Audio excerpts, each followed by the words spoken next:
સુરેન્દ્રનગર મહાનગરપાલિકાની ચૂંટણી સાસુ અને વહુ વચ્ચેની આ ચૂંટણી જંગ બરાબરનો જામ્યો છે। મહાનગરપાલિકાના વોર્ડ નંબર 8માં ભાજપે હિનાબેન થરેસાને પોતાના ઉમેદવાર તરીકે જાહેર કર્યા। બીજી બાજુ આમ આદમી પાર્ટીએ હિનાબેનના જ સાસુ રેખાબેન થરેસાને ટિકિટ આપીને મેદાનમાં ઉતાર્યા।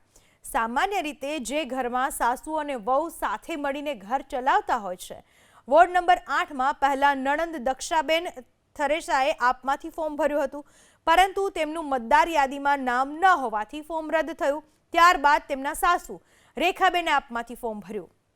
મહાનગરપાલિકાના વોર્ડ નંબર 8માં ભાજપે હિનાબેન થરેસાને પોતાના ઉમેદવાર તરીકે જાહેર કર્યા। બીજી બાજુ આમ આદમી પાર્ટીએ હિનાબેનના જ સાસુ રેખાબેન થરેસાને ટિકિટ આપીને મેદાનમાં ઉતાર્યા।